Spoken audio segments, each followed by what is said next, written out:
Hi guys, me again. Today I'm going to take you through the installation process of our water chiller.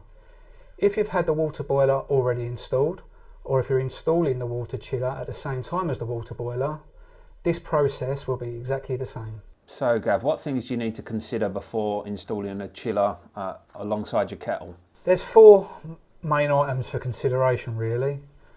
Firstly is power, so you need to have another power socket underneath the sink. As you can see here today, we've got a double socket. The next one is size. We recommend a minimum size base unit cupboard of 600 millimeters. Okay. The third item is water pressure. The same water pressure requirements for the chiller are the same as the boiler. A minimum of 1.5 bar, a maximum of 5. And measuring the pressure is fairly straightforward? Yeah, it's a really straightforward process. Again, it was something that we covered in our first video of the installation of the water boiler. Okay, so people can just check that video out if they want to see how to measure the pressure. That's it, yeah.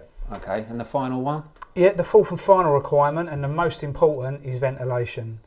These water chillers must be able to, what I refer to as breathe. So what you need to do is allow the air to circulate in the cupboard. So in doing that, what you need to do is to get a hole saw and drill some holes in the back of the cupboard, and also drill some holes in the bottom of the plinth or the kick space. This then allows the air to circulate. Okay. Once you've drilled the holes in the plinth or the kick space, what you can do is get these nice little vent grills that go over, so it just tidies it up, makes it look nice. I've got a plastic one here today, but you can get them in aluminium and stainless steel. And different colours and... Yeah, all sorts of different covers and stuff like that. And they're not very expensive and widely available. Yeah, they are. Yeah, they're pretty much everywhere, and it's quite a normal thing for a kitchen. Supplied in the kit with the water chiller is the chiller itself, the installation and user guide, and the inlet and outlet hoses. First part of this installation process is to switch the power off to the boiler. So I like to belt and braces, switch it off at the power socket and off at the front of the boiler. Once I've done that, I'm going to go up to the tap.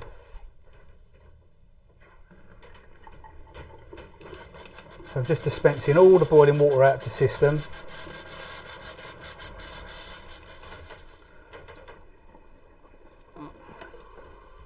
I'm now going to isolate the water supplying the water filter and the boiler just by rotating like so. If we come over here to the filter system, so what you've got here is the pressure relief button. So when you press it, what you will do is get a little bit of residue water come out, but it's not to worry, it's doing what it should be doing. What I then do, once I've done that, just use a little towel and just mop it up. Once the pressure is released, I like to use a 10mm spanner, something like that. What you have to do is see this little grey collet here, is to get the spanner over that like that, push that collet down nice and firmly. What that then does is allow you just to wriggle this hose out and pull it out like so. Again, when you do this, you will get a little bit of water, but again, not to worry. Just get the towel again and just mop that up like that. I'm now just going to reposition the water boiler just to make room for the chiller to be positioned around about here.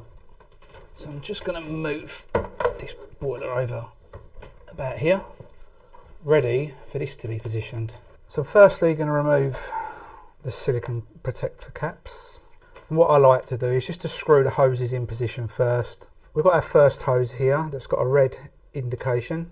This is the water inlet connection of the chiller. We've got our favourite little tool and nut runners again. These get supplied with the kit, just nice and firmly. And again, it's the same connections of what you would have done with the water boiler, that you don't over tighten them. So we've got the water outlet connection with the blue indication, and that just screws onto the water out. And again, same applies, not to over tighten, just nice and firmly, like so. So now I'm going to position the chiller.